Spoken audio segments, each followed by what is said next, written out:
What's up, everybody? Chosen the Barber back at y'all again with another haircut, man. This time, I'm just doing a 1.5 or one, excuse me, against the grain. Temple taper neck fade with the freestyle design. So as you can see, I'm just blow drying his hair, combing this out. He had just shampooed his hair, so it was still wet. So we just blow drying it, getting it dry. And what I'm putting on my arm is called the no turn. So you can put your Andis magnetic guards on there, your your metal detachable guards, shears, razors, anything metal, man. You can put it on there, so you don't have to turn around back and forth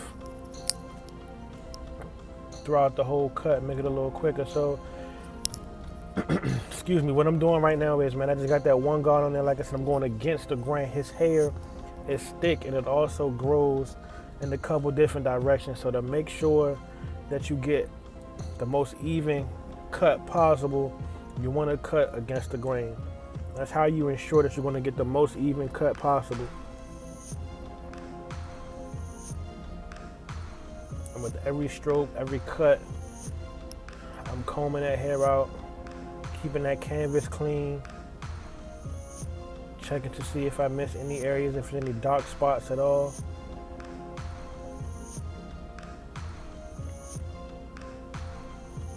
And again, man, I am a student barber, so I do most of my cuts in school. Most of my recording is done in school. So if anybody out there that's more experienced than me, that got some tips, some pointers, please point them out. Even if you're not a barber, you see, a weak area in my craft, please let me know. Please point it out. I've only been cutting for about 7 years, so I don't know it all. I don't profess to know it all. I don't think I know it all. I know that there is still a lot to learn, man. That's the reason why I'm in school. So please let me know.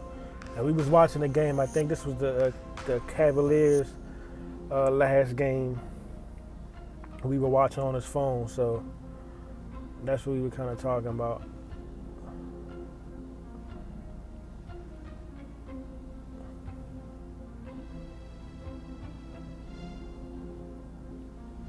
Still cutting, still making sure that everything is even, nice and neat. He also has some grooves, in his head as well. So there's a lot of skin. Blow drying the hair off of him, keeping that canvas clean. I try to be as neat as I possibly can while I'm cutting hair. So I use my blow dryer a lot. I'm combing constantly, as you can see. Just trying to make sure that that canvas is as clean as possible. Right now I have my wall detailers putting in that zero guide, or in school we call it our design line, or you may also hear the term line of demarcation. This is just your first initial guideline to start that taper, to start that fade. And I'm also fading his beard out. So as you can see, I started a line of demarcation from the bottom of his ear to the top of his ear as well. So I'm doing all of that in one motion instead of, going back and forth between the two.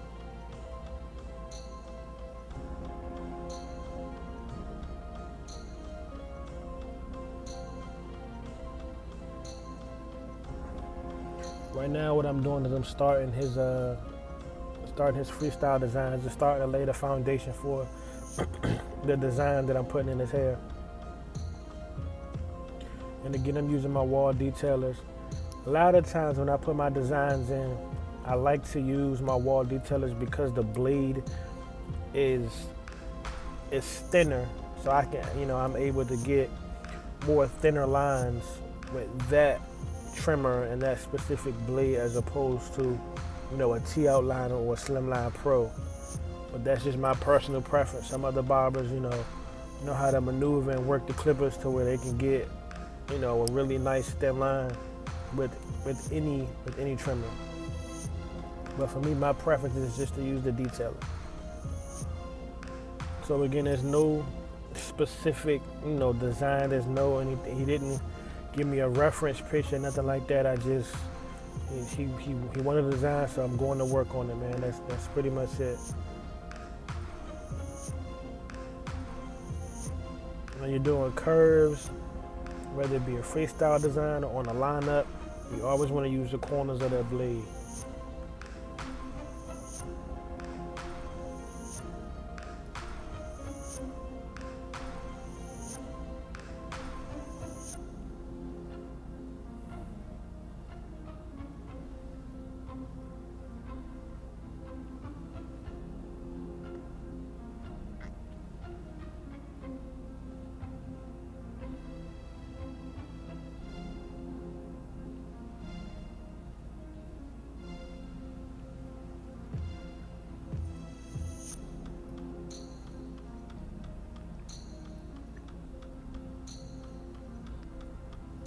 When you do a freestyle design, depending on how intricate the design is going to be, you're pretty much going to use every angle of that blade, whether it be the corners, whether you're holding it like normal, whether you're flipping it upside down. Excuse me, you're going to be using every aspect of a blade, man, when you're doing a freestyle design.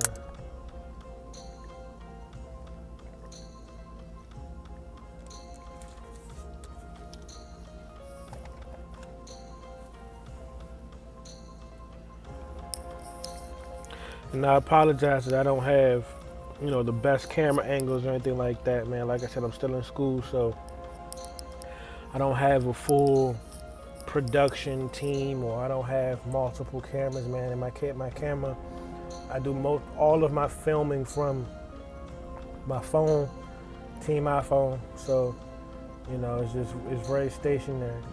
Right now, I'm starting to blend on the taper and the beard. I had the blade all the way open. You want to go up about an inch on both the beard and the taper, the temple, rather.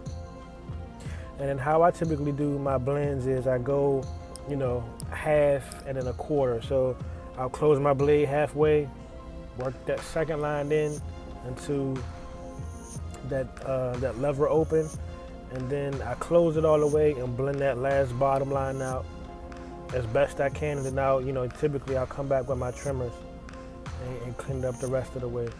So as you can see, I'm just refining that design a little bit more with my detailers and peeking over his shoulder at the game at the same time. I am a LeBron fan, by the way. Cavs all day, going back to back. You heard it here first, chosen the Barber.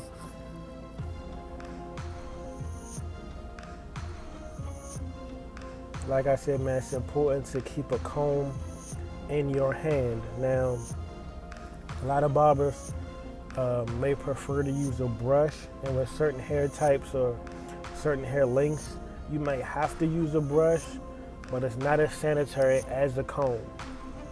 So, sanitary and cleanliness is a big part of what we do. So we try to remain as sanitary as possible, as clean as possible. So, whatever we can do to keep the cleanliness up, then we do it.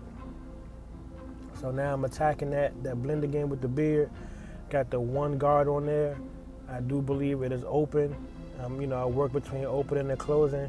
Now I have my zero guard on there. Again, this is a zero Andis magnetic guard. It is comparable to the half guard on the walls. Now I took my guard off of there. I closed it up just to clean it up. Now I'm working on the neck fade. Got my blade all the way open. Again, going up about a half an inch to an inch. And you can always use the client's body parts for reference. So, if you're blending the beard and the taper, use the ears as a reference point. If you're blending out the back of a neck and you want to kind of get your spacing right, I want to make sure your spacing is correct, use the ears for a reference point. Or if you're doing a lineup on the front, use the eyebrows for a reference point, or the corner of the eyes for a reference point. That'll ensure you have everything as even as possible, and it's even to that customer, to that specific client. So, a one straight shape up on one client may not be the same straightness on the next client. So I have my guard off of the clipper, my lever's all the way open. I'm just using the corners of my blades to clean up that blend.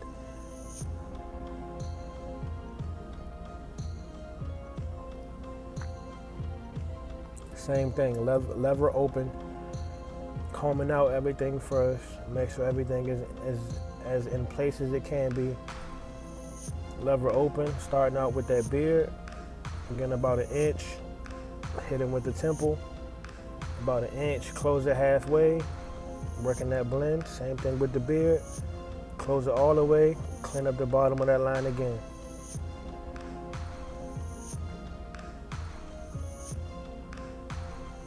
Cut and comb, man. It's imperative that you keep a comb in your hand. Got my 0 guard on there. Then I put my 1 guard on there. That's open. Close it halfway.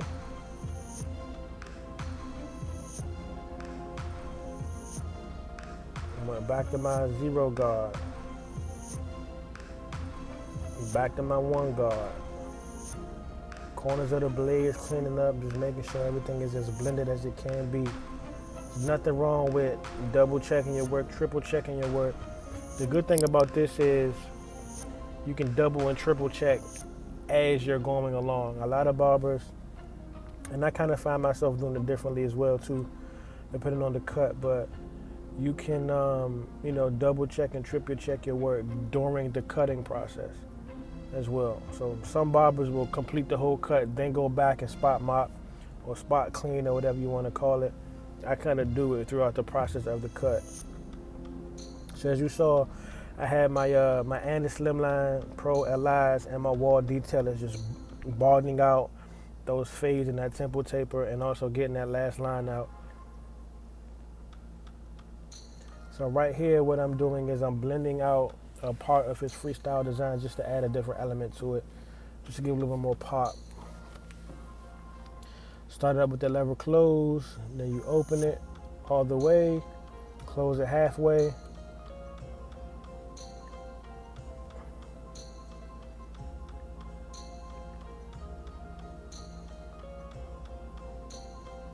Those are my Andis T outliners with the deep tooth blade on them. Those are not modified, meaning they're still come factory now. They're not skeleton. I do have a pair of skeletons, but those aren't. I just adjusted the blade, adjusted the tension screw, adjusted the T guide, which is the brown guide inside between the cutting blade and the steel blade, just to try to get it to cut as precise as possible and comfortable as possible, as to not aggravate the client's skin. So right now I'm just putting that line on the beard, the front of the hairline, the neckline, and doing a shape up. You want to keep everything as natural as possible. You don't really want to push the beard too low unless the customer requests it. You don't want to push the hairline back beyond where it naturally grows unless the customer requests it, or you have to do kind of like some cosmetic work to it. So if one side of his hairline is naturally crooked, or if one side is more thin than the other, then you might want to look at doing a cosmetic pushback. But other than that, it's not necessary.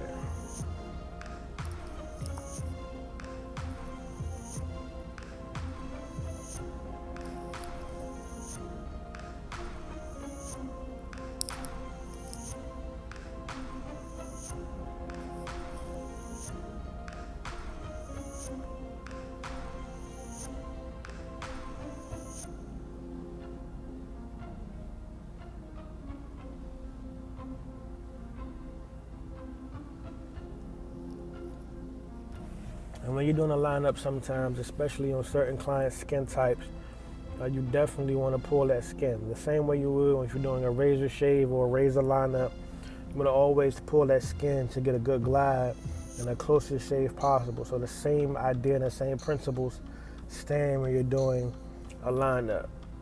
Try to pull that skin, you can get a clean, sharp lines. And this is one of these student instructors. He was trying to find something wrong with the cut. They kind of like to jaw back and forth with me. It's all a good fun, man. I love my school, man. I love pretty much everything about my school. If anybody's looking to jump into the barbering or cosmetology industry or even makeup artistry, Bennett Career Institute is the place to go to. I'm telling you, you won't regret it. So many opportunities that the school can provide you, so many doors that the school can open for you, man. You won't regret it. Right now, what I'm doing is applying a color enhancement that is Kiss Color Expressions. It is black. It is a semi-permanent color. So I'm just enhancing the lineup at this point. And for those who don't like enhancements or are totally against it, as you can see, the foundation was laid before I used the enhancement. Excuse me. So I'm not covering up any mistakes or trying to hide anything I messed up on, but rather just enhancing the haircut. That's all it is just enhancing it and just making it that much better. And what I sprayed on his face was some oil sheen.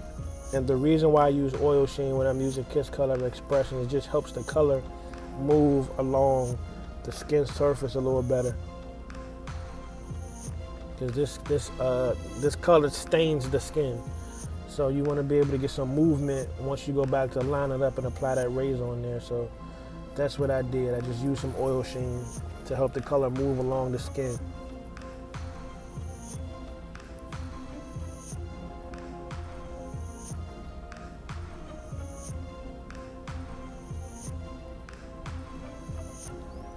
And when you apply it, you definitely want to brush it in.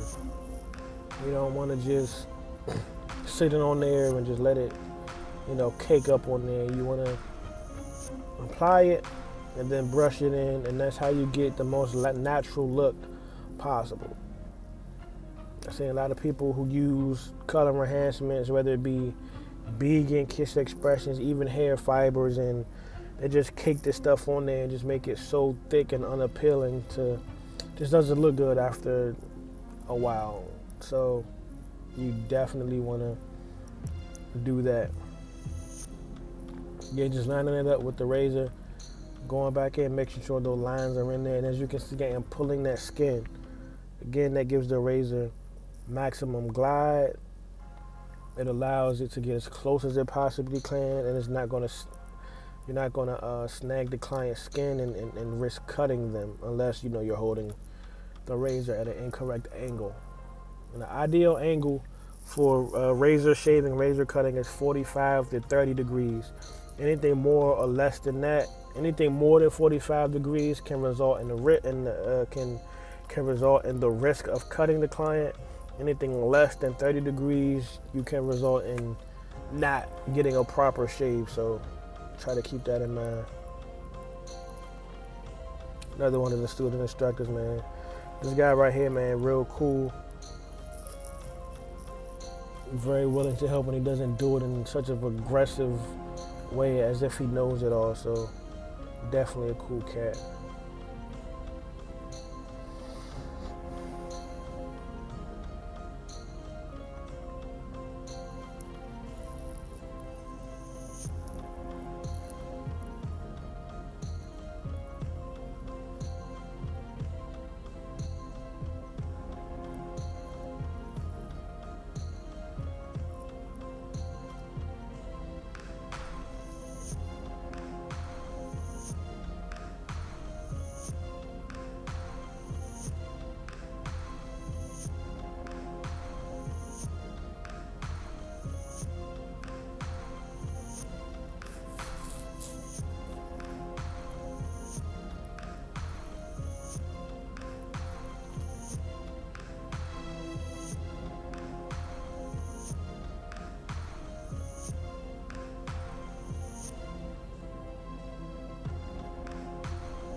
So after that razor line up, you want to try to go back in with whatever trimmers that you prefer and just touch it up again with those trimmers, man. That'll give it just that kind of, it's just a certain look about it. I can't even really say it gives it an extra sharpness because nothing cuts closer than the razor, but just once you go back in with some trimmers, man, it just gives it that a certain look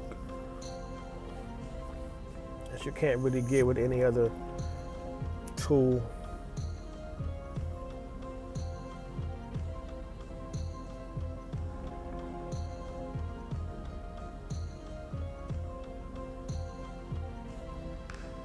I got about 3 different straight razors, and they all kind of serve a different purpose.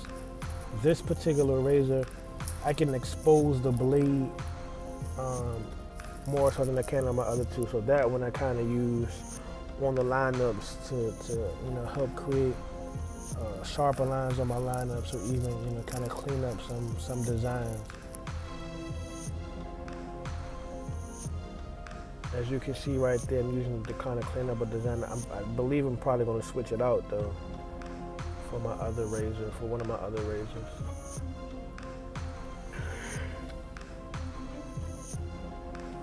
Which I did, and I switched it out to my gold Pacino's push carriage razor. And on this one, the blade isn't exposed. So I feel like I kind of got a little bit more control over it, and I don't need to be scared to cut the client in any way with this one.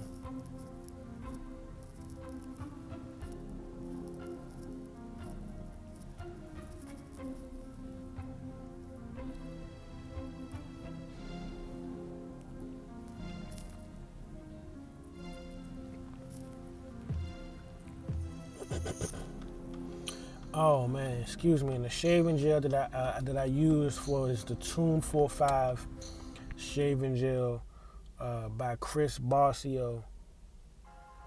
Tune 45 shaving gel, TOMB 45, the number 45. Again, man, great product. It's expertly priced. It's a great product. I'm not sponsored, not anything, man. I just love the product. Bought it with my own money, use it.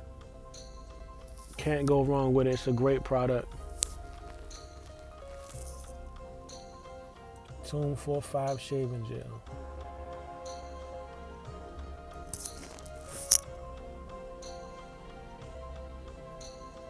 And with the straightaways on this design, I went back to my exposed blade razor. Again, like I said, they both give me just different results. So I will toggle between a lot of my different tools, man, whether it be razors, liners, clippers. I will definitely just go back and forth between my full arsenal of tools. And I'm retouching it with my T-outliners.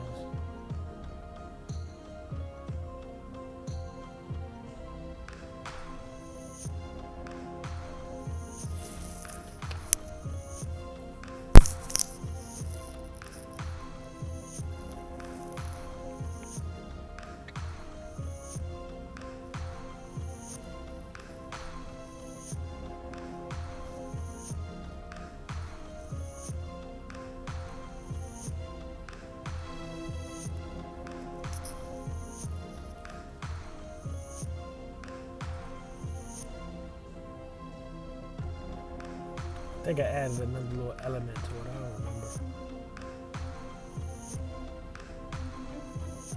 I think I added just another little line or something.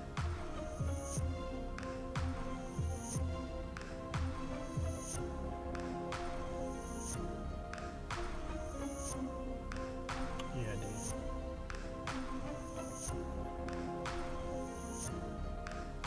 He asked me early on to clean up under his beard some more. He didn't want it to be so thick underneath his chin, so that's what that was about.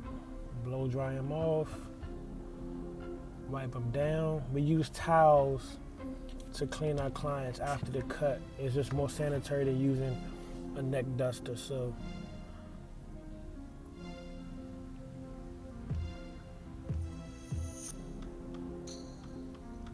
that's the cut, man. Hope y'all enjoyed it. Chosen the Barber. I'm gone.